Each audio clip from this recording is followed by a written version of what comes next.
benshi bizera mu buryo butandukanye. Abantu bashaka Imana banyuze mu nzira zitandukanye. Ni muri ubu buryo rero dukeneye kwihuza. Hari icyo dukeneye, twese turi abana b'Imana. Urakoze cyane. Ndibwira ko abayobozi b'amatorero mu Rwanda ndetse no muri Afurika bafite uruhare rukomeye rwo kubaka umuryango nyarwanda cyangwa umuryango nyafurika. Urwo ruhare rero ntabwo dushobora twarugeraho ari uko twese twihurije hamwe tukubaka bundi bushya ubumwe, umugambi umwe. Wirinde ntuzasezerane isezerano na bene igihugu ujyamo rye kuba nk'umutego hagati muri mwe. 15. Wirinde gusezerana isezerano na bene igihugu kugira ngo ubwo bazatambira ibigirwamana basambana batazagira ukurarika ukarya ku ntonorano ye. Imana yavuze kwirinda gukorana amasezerano. Ariko ndijya mbabwire bene data, mbese ni amasezerano angahe tumaze gukora? Ni amasezerano angahe tumaze gukorana n'andi madini y'ubufatanye kugeza ubwo ibintu byabaye abahuzabikorwa? Ikintu bita abafatanyabikorwa ni ijambo rikomeye cyane. Ibaze kubona umuntu umwe ari muri domeni imwe, undi ari muri domeni imwe, umwe yica amategeko y'Imana, undi yica angahe, ariko abo bantu bakitwa abafatanyabikorwa, bakagirana amasezerano, bakandika inyandiko, bakayisinya.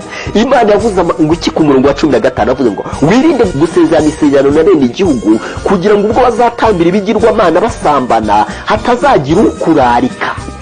Uyu munsi natwe twamaze gushiraho icyubahiro kugeza ubwo uyu munsi abantu badatinya kuturarika mu manama.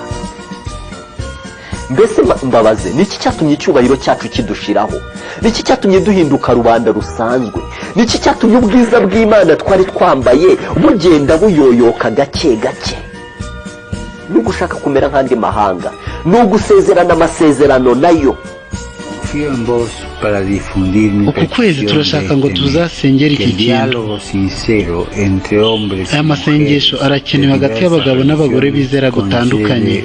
Ibi bizabyara amahoro n'ubutabera, kandi nizera ko bizaba. Reka duhurize hamwe. Impamvu bivuga ntyo nuko igihe twitandukanije umugambi tugambiriye ntabwo tubasha kuwugeraho, kandi kuba twaba turi mu madini atandukanye ntibitubuza kugera ku ntego yo guhindura sosiyete y'Abanyarwanda cyangwa sosiyete y'Afurika. Papa Francis yagarutse ku kibazo cy'abakristo bizirika ku mategeko ariko bakibagirwa umurongo ngenderwaho w'urukundo n'ubutabera. Ibi bikaba byabereye muri misa yabereye mu nyubako ya Santa vivere attaccati alla legge.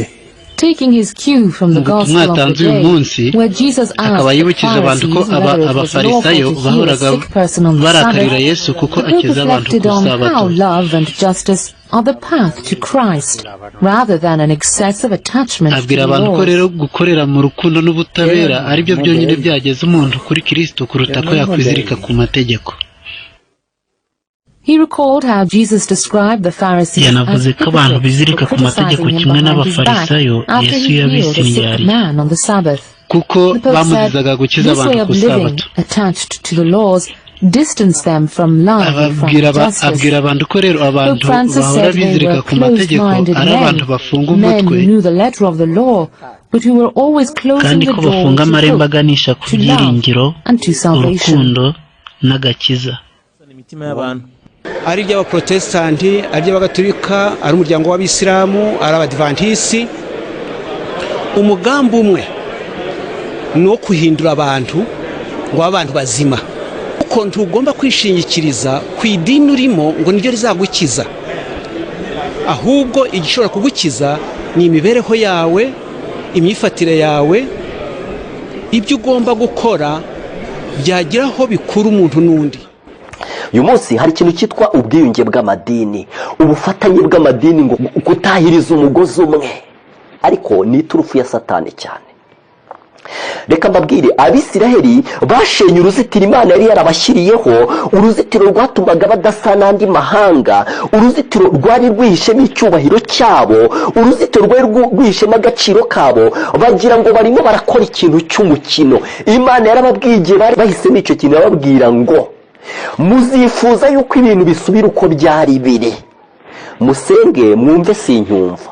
Muzifuza yuko umwami namara kubakorera imizigo mbabwiye, namara kubashyiraho agahato mbabwiye, namara kubikoreza imitwaro mbabwiye, muzageraho mwumva umwami abageze mu ijosi, ariko musanga amahitamo yanyu byararangiye.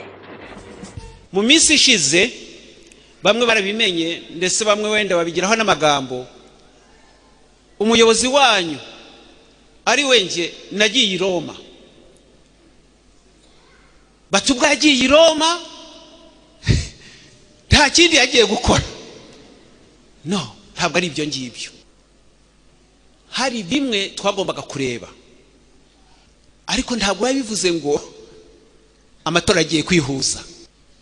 Hari indi migambi ibihari, ariko kandi igihe muzabona mpagararanye n'uwirindi dini ntimuzagire ngo ubwo ngubwo ngo yanyihanishije.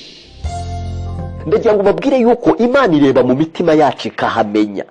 Nubwo abantu dushobora kubashuka yuko gukuraho imbaga Imana yashyize hari kugira ngo tubwirize abapagani, nubwo dushobora kubashuka yuko gusenya urukuta Imana yashyizeho rwo kudutandukanya n'andi mahanga ari ukugira ngo abantu bamenye Imana ari benshi, ariko ibyo bintu ni urwitwazo nk'uko Abisiraheli kugira ngo bice umurongo w'Imana byabasabye gushaka urwitwazo, ariko urwo rwitwazo Imana ntiyigeze irwemera. N'uyu munsi urwitwazo natwe dutanga Imana ntizarwemera.